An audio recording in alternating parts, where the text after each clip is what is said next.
Okey, bismillahirrahmanirrahim. Okey, hari ni kita sambung tajuk nombor genap dan nombor ganjil. Okey, perkara pertama yang awak kena tahu ialah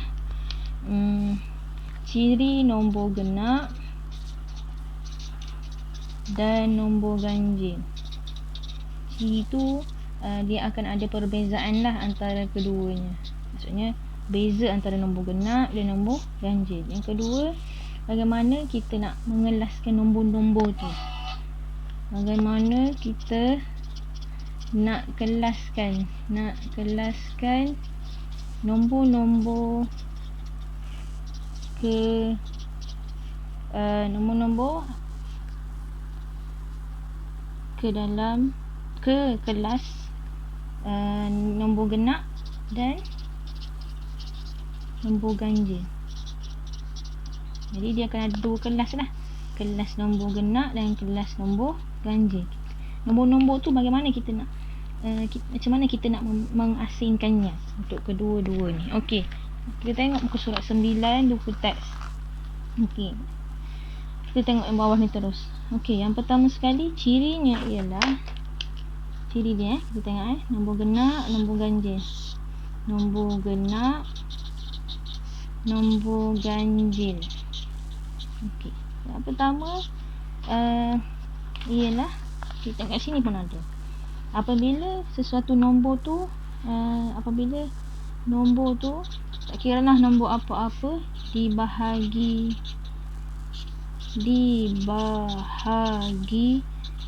dengan 2, dia tidak akan ada baki. Maksudnya jadi zero lah, kosong, tak ada baki.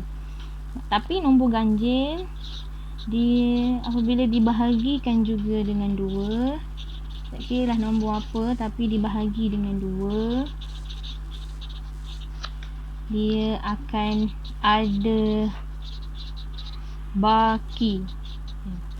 Kemungkinannya bila dia baki yang paling kecil biasanya adalah 1. Kalau tak ada baki dia akan jadi kosong lah. Jadi dia baki yang paling kecil sekali dia akan jadi 1. Okey.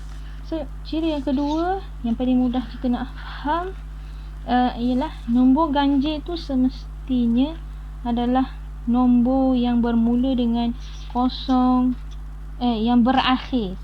Nombor yang berakhir dengan 0, 2, 4, 6, 8. Okey. Maksudnya nombor di akhirnya dia akan ada nombor-nombor ini. Salah satu nombor ini. Tapi untuk ganjil dia akan berakhir dengan nombor 1, 3, 5, 7 dan 9. Maksudnya apa-apa nombor untuk nombor genap akhir dia akan berjumpa dengan nombor-nombor ni. Salah satu nombor ni bermaksud dia adalah nombor genap. Dan apabila nombor-nombor apa-apa nombor tapi dia berakhir dengan nombor-nombor ini, salah satu nombor ini dia adalah nombor ganjil. Okey, kita tengok kat muka surat macam muka surat ni lah, 9. Dia kata baki tak ada. Kalau ada baki ialah nombor ganjil. Kalau tiada baki ialah nombor genap. Sama juga ni. Tips dia, nombor ganjil berakhir dengan 1, 3, 5, 7, 9. Nombor genap berakhir dengan 0, 2, 4, 6 dan 8. Okey, kita tengok ni. 32 nombor genap dan 85 nombor ganjil. Macam mana kita nak buktikan 32 tu adalah nombor genap? 32 nombor genap. Manakala 85 nombor ganjil dikata macam tu. Jadi macam mana nak buktikannya? Buktinya adalah kita buktikan dengan kita tengok di akhir ni. Ni yang kata tadi, di akhir ciri dia tadi. Akhir bagi nombor genap ialah dibagi nombor 2. So bermaksud nombor 2 ciri dia adalah duduk di dalam kumpulan genap 2. So ini yang menyebabkan dia adalah genap. Sebab nombor genap ialah 0, 2, 4, 6 dan 8. Dia berada di kumpulan genap kerana dia adalah nilai salah satu daripada nilai kumpulan genap, iaitu 2. Sama juga dengan nilai dia di akhir tapi dibagi 5. Dia ganjil kerana dia duduk di dalam kumpulan yang ada nilai 1, 3, 5, 7 atau 9. So dia ada nilai 5. Bermakna dia adalah ganjil. So itulah buktinya. Dia adalah genap dan dia adalah ganjil. Okey, kita tengok muka surat yang belakang tu. Nak bagi contoh lagi. Contoh yang lebih buku yang ada dalam buku je, senang, tak bagi tempat lain. Okey. Okey. Kita tengok macam mana kita nak kelaskan nombor genap atau nombor ganjil. Okey, dia bagi apakah nombor ganjil dari nombor 6020 hingga 6030. Okey. Dia minta kita listkan ataupun senaraikan antara nombor-nombor ni. Jadi kita listkan dulu 6020, 6021, 6022, 6023, 6024, 6025, 6026, 6027, 6028, 6029 dan akhir sekali 6030. Okey, jadi macam mana kita nak tahu nombor ganjil? Dia kata tadi dia nak minta nombor ganjil.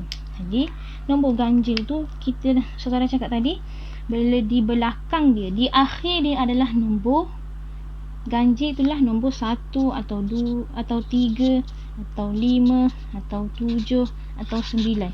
Kita cari nombor ni di akhir dia, bermakna dia adalah nombor ganjil.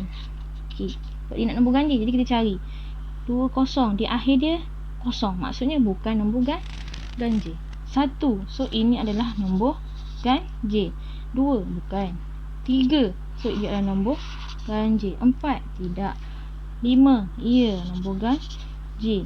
6, tidak. 7, ia nombor ganjil. 8, tidak. 9 adalah nombor ganjil. Dan kosong, tiba-tiba ada kosong, bukan juga nombor ganjil. Jadi inilah nombor-nombor ganjil. Bermaksud selain daripada yang beri bulat itu adalah nombor genap. Itulah cara untuk mengelaskan nombor kepada nombor genap atau nombor ganjil.